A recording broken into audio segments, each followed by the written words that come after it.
Chers amis, Shavua Tov U'Mevorach, voilà le 19e récit des prodiges du Baal Shem Tov. Récit de mon beau-père et du rabbin de notre communauté.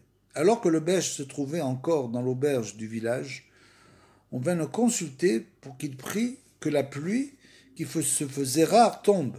Il est consenti. Or, dans ce même village, vivait une sorcière qui avait un démon. Elle fit en sorte que les pluies tant désirées ne tombent pas. Mais le Bech, par sa prière, neutralisa tous ses plans. C'est ce que le démon lui annonça. La sorcière alla alors se plaindre chez la mère du Becht, qui n'était plus de ce monde, et lui dit « Dis à ton fils qu'il me laisse en paix, sinon je vais lui jeter un sort. » La mère du Becht, croyant que tout le litige portait sur une dette d'alcool, dit à son fils « Laisse mon juge en paix, car c'est une sorcière. » « Je n'en ai pas peur, lui répondit-il. Il continua à implorer l'Éternel, et la sorcière revint chez sa mère. Puis elle envoya son démon chez le Becht, mais il ne put s'approcher de lui. « Tu as eu l'audace de venir ici? Je t'ordonne d'aller immédiatement punir cette non-juive en passant par la fenêtre. » C'est ce qu'il fit. Il l'attrapa ensuite et l'emprisonna dans une cage dans la forêt, d'où il ne peut plus jamais se libérer. Quand la réputation du Becht allait en grandissant, il passa une fois par cette forêt accompagné de ses survivants. Il s'arrêta pour voir ce démon emprisonné. Il rit beaucoup. Ceux qui l'accompagnaient ne voyant rien, lui demandèrent la cause de son rire. Et il leur raconta ce qui s'était passé. Cette histoire m'a été racontée par Rabbi Yoel, qui était le Maguide de Nemirov. En voyage, une fois à Charigrad, le Becht entendit une voix céleste lui dire « Tu as le choix entre 3 punitions. Tu te feras attaquer par des Chaydemak, ce sont les Cosaques, bien sûr qu'on le sait, qui haïssaient particulièrement les Juifs. Les Cosaques, bien sûr. Vous comprenez un petit peu ce qui se passe en Ukraine aujourd'hui. C'est-à-dire que là-bas, il y avait, bien sûr, c'est un des pays où les Juifs ont le plus souffert. Donc les Cosaques qui régnaient là-bas, qui détestaient les Juifs, qui te voleront les 200 pièces d'or que tu transportes avec toi et tu tomberas malade avec une forte fièvre. Quant à la 3e proposition, je ne m'en souviens pas. Étant fort endetté, le Becht choisit la 2e proposition. Il arriva à Charigrad le vendredi, bien affaibli par sa maladie, ce qui ne l'empêcha pas d'aller à la synagogue, c'est-à-dire il a choisi la solution de la maladie, et pas qu'on lui prenne tout son argent, ou tu tomberas malade avec une forte fièvre. Donc il arriva là-bas, bien affaibli par la maladie, ce qui ne l'empêcha pas d'aller à la synagogue et d'y diriger l'office avec une ferveur particulière. On dut le soutenir à l'issue de la prière, pour le ramener chez lui. Il donna alors l'ordre de lui apporter un très bon vin, et il guérit après avoir bu le premier verre. Être malade encore un peu, pour pouvoir boire encore un bon verre de vin, dit-il en plaisantant. Récit de Rabbi Folk, président du tribunal rabbinique de Tishlinik. Étendu sur le lit, le Becht demanda un samedi soir à Rabbi Yosef Ashkenazi de lui lire quelques passages du En Yaakov à la lueur d'une bougie. Le Baal Shem Tov en commença une partie, puis Rabbi Yosef continua la lecture. Lorsque soudain, il vit apparaître devant lui le prédicateur qui portait le même nom que lui et qui était mort 9 mois auparavant. Il était vêtu de ses habits de Shabbat, portait un chapeau et marchait à l'aide d'une canne.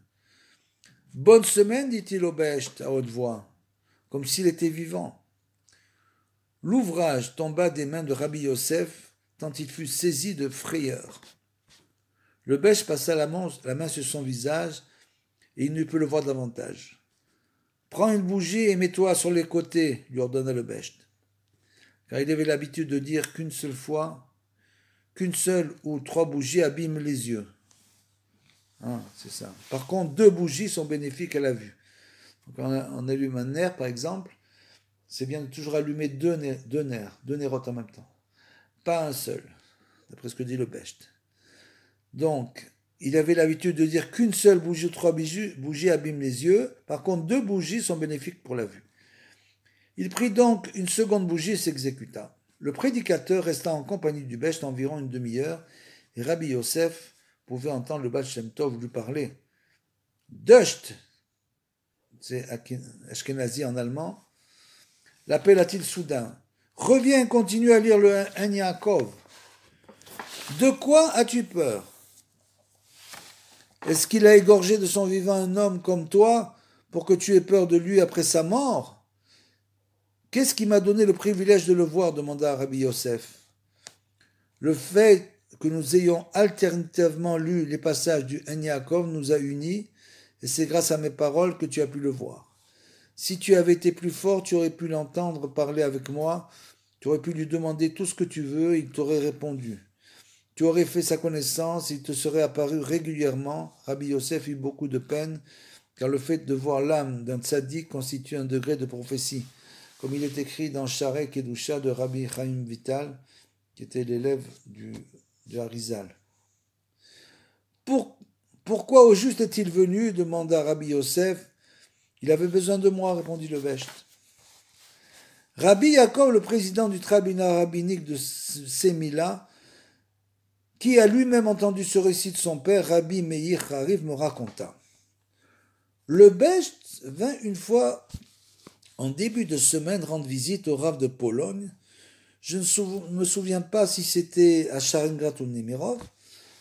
Pendant tout son séjour, il refusa de toucher à toute nourriture malgré l'insistance du Rav. Que le Rav daigne m'en dispenser, car il y a dans cette nourriture de grandes étincelles de sainteté qu'il m'est très difficile de restaurer. Je cours un réel danger de mort si je mange et ne leur apporte pas leur tikkun, donc leur réparation des étincelles. C'est ce qu'on fait en faisant la bénédiction. On fait la réparation des étincelles de sainteté qui se trouvent à l'intérieur des aliments. Il y a même des gens qui disent que ce sont des âmes, en quelque sorte, des étincelles d'âme, qui ont besoin d'une élévation, se trouvent à l'intérieur de la nourriture qu'on doit élever par nos bénédictions. Il prit cependant un repas le vendredi soir, à l'issue duquel il s'isola avec Rabbi Yaakov pour lui expliquer. Sachez qu'on vient de me révéler du ciel que dans les villages environnants, 2 enseignants sont concernés par ces étincelles que je dois élever. On leur avait fait croire d'en haut qu'ils sont malades et qu'ils doivent venir en ville pour se faire soigner. Je vous demande donc de poster votre domestique à la porte de la ville pour qu'il les conduise chez vous. Si vous avez pitié d'eux, ne leur faites aucun honneur, juste promettez-leur que vous les recommanderez à moi pour que je les guérisse et demandez-leur de s'immerger dans le mikvé. Ils seront sans doute réticents, car ils se croient malades, mais vous les convaincrez en leur disant que j'aimerais les voir une fois trempés dans le mikvé. Vous leur prêterez des vêtements de Shabbat, car ils sont pauvres. Qu'ils prennent leur repas chez une autre personne, et dès qu'ils rentreront dans la synagogue, vous viendrez me le chuchoter à l'oreille, même si je suis en pleine amida, tellement c'était important pour lui. C'est ce qu'ils firent. Ils se présentèrent après le repas chez le Rav et on ne leur servit même pas une goutte d'alcool. Après la Havdalah du samedi soir, le Bech était très joyeux. Il prit sa pipe et alla dans sa chambre. Le Rav s'apprêtait à le suivre, quand les 2 enseignants lui demandèrent d'être reçus par lui. « Venez avec moi, lui dit-il. »« Ils n'ont nul besoin de guérison, dit le Bech au Rav. Quant aux vêtements de Shabbat, qu'on leur offre en cadeau et qu'ils repartent en paix. » Les enseignants ne comprirent absolument rien. C'est-à-dire qu'ils n'ont pas compris pourquoi toute cette histoire qu'on leur demande de venir, de se tremper dans le mikvé, de mettre des habits comme ça, et après de manger de cette manière, et après la Havdalah, donc on leur avait pas fait de kavod, on leur a pas donné d'alcool, etc. Et donc après la Havdalah, ils voulaient venir voir le Rav, et finalement, ils ont vu personne, et on leur dit de repartir, ils n'ont pas compris.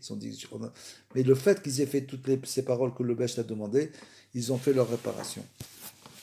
Le Rav de notre communauté raconta que le Bech ne voulait pas aller à Nipoli. « Je n'ai rien à y faire, dit dit-il. Rabbi Shimon s'est chargé de tout y restaurer. Rabbi Gershon, son beau-frère, qui passa une fois le Shabbat, en revint en lui disant « J'ai pu percevoir la lumière intense de Rabbi Shimon. »« Tu te fais des illusions, lui répondit le Besht. Invité une fois par la communauté d'Annapolis, le Besht s'assit au cours du repas, à côté d'une fenêtre qu'il avait ouverte et par laquelle il ne cessait de regarder. Rabbi Yosef de Kaminka, très surpris de sa conduite, voulait en connaître la raison. Ainsi, lorsque le Baal Shem Tov lui donna le dos, il ferma la fenêtre. Le Besht la rouvrit aussitôt, Rabbi Yosef la ferma, et ainsi de suite 3 reprises. « Qui la ferma » gronda le Besht. « C'est moi, parce que le froid entre de la maison. »« Et pourquoi l'ouvrez-vous à chaque fois, maître » demanda Rabbi Yosef. « Ne vois-tu pas une colonne de lumière vive ? C'est la lumière de la Torah de Rabbi Shimshon, qui illumine de la terre au ciel, répondit le Besht. On m'a dit que cet endroit servait à l'époque de dépôt d'ordures et qu'avant c'était la yeshiva de Rabbi Shimshon. J'ai compris qu'aujourd'hui les paroles de Rabbi Gershon et de Rabbi Yosef au Besht. Un collecteur d'impôts qui vivait près de Mézibouz raconte que le Seigneur, ayant touché une somme d'argent plus importante pour les droits de préception de son domaine, ce collecteur se vit dépossédé de tout revenu. C'est-à-dire qu'il a trouvé quelqu'un qui lui donnait plus d'argent, bien sûr, le Seigneur, et il a donc renvoyé son collecteur. C'est-à-dire que vous pouvez même aujourd'hui, vous allez à Mézibouz, où est enterré le Besht Akadosh, le Sion du Besht, et là-bas, même si vous promenez dans la ville, puisqu'il y a aussi la Mahayan du Baal Shem Tov, il y a une Mahayan, un mikvé d'eau glaciale, et ça vient du Mahayan du Baal Shem Tov, où là-bas on peut acheter des bouteilles de la Mahayan, c'est de l'eau buvable. Donc, je vous ai raconté une fois que de ça 2 mois, une personne qui avait des petsaïm sur tout le corps, après de l'eau de cette Mahayan, s'est enduite sur tous les furons qu'elle avait, et ça a disparu, il y a eu un miracle, ça a disparu. C'est donc ça la Mahayan du Baal Shem Tov. Et là-bas, vous pouvez voir les ruines, il y a des châteaux en ruines, à l'époque, il y avait donc le seigneur qui vivait dans le château, à qui les terres appartenaient, et donc les gens venaient lui amener, bien sûr, de l'argent. Il devait en outre une certaine somme d'argent au Seigneur, et se trouvant dans l'impossibilité de la payer, le Seigneur et le nouveau précepteur lui interdirent de quitter le village, parce que l'ancien précepteur lui devait de l'argent. Donc. Il réussit cependant à en sortir pour aller consulter le Besht. Quand le nouveau précepteur en fut averti, il le dénonça au Seigneur. « Il est parti chercher le sorcier pour t'ensorceler, lui dit-il. » Le Seigneur en colère prit alors son fils en otage et le mit en prison, dont le fils du précepteur, bien sûr. Le collecteur d'impôts ne trouva pas le Baal Shem Tov chez lui, car il était parti pour Kaminka. Il y alla, mais ne le trouva pas, car entre-temps il revenait de Mézibouz et finalement il le rencontra en route. « Je ne peux rien faire ici, lui demanda-t-il, suis-moi jusqu'à chez moi. » Peu après, le Besht eut une vision dans laquelle il voyait le fils du collecteur d'impôts en prison. « Il faut agir immédiatement, lui dit-il. » Après s'être immergé dans le fleuve, il lui ordonna « Rentre au village, et dès que tu arriveras, rends-toi à la forteresse. » Il y alla. Quand le Seigneur l'aperçut par la fenêtre, il eut peur d'être victime d'ensorcellement. Libéra son fils et envoya finalement son serviteur le chasser du village avec tous ses biens. Le Seigneur rédigea ensuite au maire de Mézibouz une lettre dans laquelle il se plaignit amèrement du Besht. « Sachez que vous détenez dans votre ville un sorcier. » Le maire lui répondit « Je vous conseille vivement de vous réconcilier avec lui, car ce n'est pas un sorcier. Si vous ne le faites pas, vous serez puni par le ciel. » Le Seigneur s'exécuta à la minute. Il lui envoya une charrette pleine de poulets et de sacs de farine. Shabu Tov u'mevorar lekulam, Kol Am Israël.